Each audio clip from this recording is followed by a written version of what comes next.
Look, we don't have £1.3 million for this particular match of the day, but we have employed Patrick Christys as my co-presenter and as the king of stats. Yes. Patrick, can I just say, first of all, you've got a lovely figure, but secondly, could you tell us, give us the inside track on what happened at Bournemouth today?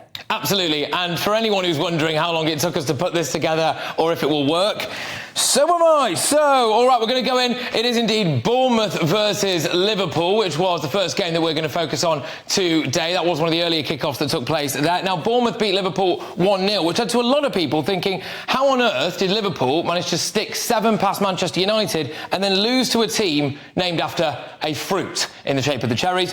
The possession stats are pretty remarkable for Liverpool, 68% to Bournemouth 32%. Billings popped up with the only goal of the game on the 28th minute. Salah, though, missed a penalty, slotted it into a different postcode. Had more misses than Henry VIII this season, that lad. Bournemouth are in 17th now, outside the relegation zone. Big stuff for Bournemouth. Liverpool, of course, in 5th.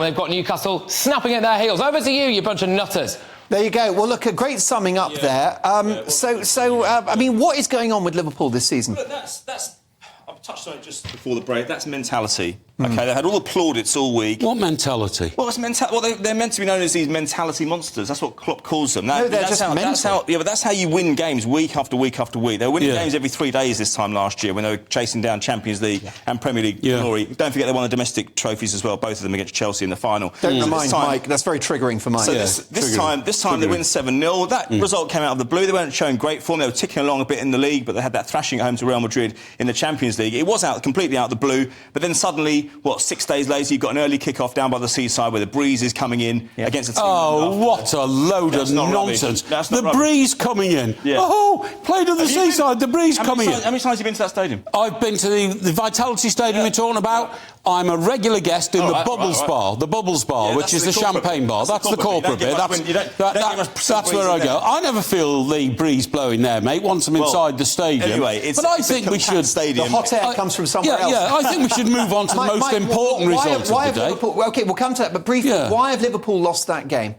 Well, Aidan goes on about mentality and all that. I would say... Is it because Klopp has outstayed his welcome?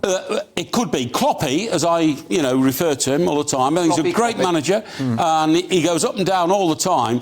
But how he can mentally tune his players to win 7-0 against Manchester United one week, and then mentally untune his players. I mean, did you see the Salah penalty? We've all seen the games today, fellas. Yeah. Salah rushes up, the camera's behind Salah. There was a good, I would say, 4 square yards of area that he could have put it in to get it into the net. And he sent it 4 yards left of the upright. In short terms, that's missing a penalty. It was unbelievable. It was unbelievable. He didn't even... Sorry, are you trying to take the mickey out of my... You realise that Mike's had a career of being paid for the words. Yeah. The word count's always high.